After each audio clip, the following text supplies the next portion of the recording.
Hello guys, പിന്നെ hello പറഞ്ഞേ. അപ്പം അച്ഛമ്മനെ കാണാനായിട്ട് പോവാണ് ഗൈസ്. അപ്പോൾ കുറേ ആയി അച്ഛമ്മനെ കണ്ടിട്ട്. അപ്പം അച്ഛമ്മനെ കാണാൻ ഞാനും എൻ്റെ ചേച്ചിയും പിള്ളേരൊക്കെ കൂടി പോവാണ്. അപ്പോൾ അങ്ങനെ അച്ഛമ്മനെ കാണാൻ വേണ്ടി വീട്ടിൽ നിന്ന് ഇറങ്ങി ഗൈസ്. അപ്പോൾ ഞാൻ പൊന്നിനോട് പറഞ്ഞു അവിടെ അച്ഛമ്മ ഉണ്ട്, അപ്പോൾ അച്ഛമ്മനെ കണ്ടിട്ട് വരാമെന്ന്.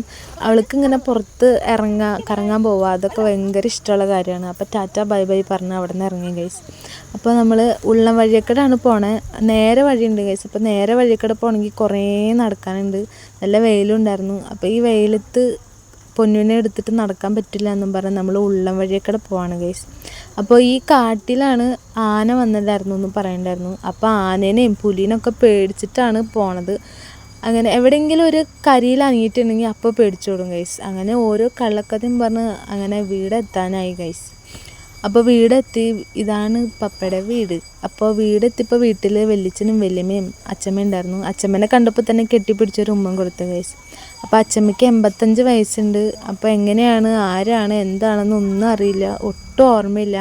എൻ്റെ പപ്പനെയും അമ്മേനെയും വല്യച്ഛനെയും ആരും ഓർമ്മയില്ല ഗൈസ്. അപ്പോൾ നമ്മളാണ് വീട്ടിലേക്ക് വന്നതെന്ന് അറിയുകയാണെങ്കിൽ നമുക്ക് ചായയും പലഹാരമൊക്കെ കൊണ്ട് വന്നേനെ. പക്ഷെ അമ്മയ്ക്ക് ഓർമ്മയില്ലാത്ത കാരണം ഇങ്ങനെ സംസാരിച്ച് അവിടെ ഇരുന്നു.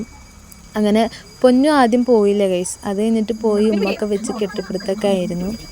അപ്പം അങ്ങനെ വർത്താനം പറഞ്ഞിരുന്നു ഗൈസ്. അപ്പോഴാണ് വല്യമ്മ ചേച്ചിയുടെ കല്യാണത്തിൻ്റെ ആൽബം എടുത്തന്നു. അപ്പം അങ്ങനെ കുറച്ച് നേരം ഫോട്ടോസൊക്കെ നോക്കി, ഞങ്ങളുടെ ഫോട്ടോസൊക്കെ ഉണ്ട്. അപ്പം അതൊക്കെ നോക്കി ചിരിച്ചിരിക്കായിരുന്നു.